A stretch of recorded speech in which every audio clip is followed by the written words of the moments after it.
આજના દિવસ માટે બાઇબલમાંથી વચન લૂકનું પુસ્તક અધ્યાય 24માં વચન 21. પણ અમે આશા રાખતા હતા કે જે ઇસ્રાએલને ઉદ્ધાર આપવાનો હતો તે એ જ છે. વળી એ સર્વ ઉપરાંત આ બનાવ બન્યાને આજ ત્રીજો દહાડો થયો. શિષ્યોએ જે હકીકતો જણાવી તે સાચી હતી, પરંતુ એ હકીકતોમાંથી જે નિષ્કર્ષ પર તેઓ પહોંચ્યા હતા તે ખોટો હતો. જે કઈ બાબત જેમાં થોડી પણ આત્મિક ખિન્નતા જોવા મળે છે તે ખોટી છે.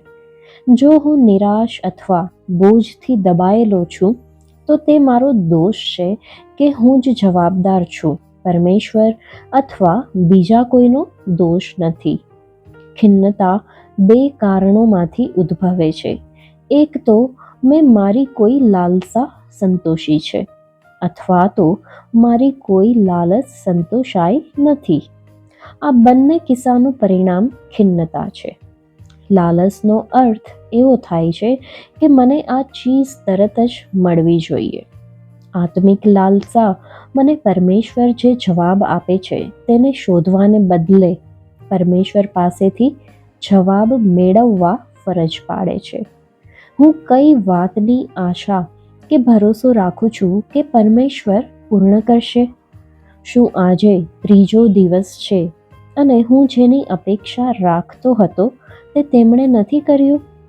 આથી નિરાશ થવામાં કે પરમેશ્વરને દોષ આપવા માટે હું યોગ્ય છું? જ્યારે આપણે એવો આગ્રહ કરીએ છીએ કે પરમેશ્વર આપણી પ્રાર્થનાઓનો જવાબ આપે, ત્યારે આપણે ખોટા માર્ગ પર છીએ. પ્રાર્થનાનો હેતુ એ છે કે આપણે પરમેશ્વરને પ્રાપ્ત કરીએ, ઉત્તરને નહીં. શારીરિક રીતે તંદુરસ્ત હોવું અને નિરાશ થવું એ અશક્ય છે, કારણ કે નિરાશા એ બીમારી કે નાદુરસ્તીની નિશાની છે. આ વાત આત્મિક રીતે પણ એટલી જ સાચી છે. આત્મિક નિરાશા ખોટી છે અને તે માટે આપણે જ હંમેશા દોષપાત્ર છીએ. આપણે પરમેશ્વરના સામર્થ્યને જોવા માટે સ્વર્ગીય દર્શનો અને પૃથ્વીને ધ્રુજાવી દેનાર ઘટનાઓને ખોજ કરીએ છીએ.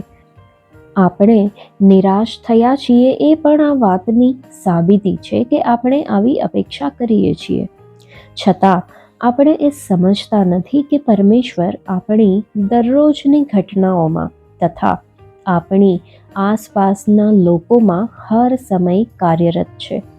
જો આપણે તેમની આજ્ઞા પાડીશું અને તેમણે આપણને જે કામ સોંપ્યું છે તે કરીશું તો આપણે તેમને જોઈ શકીશું.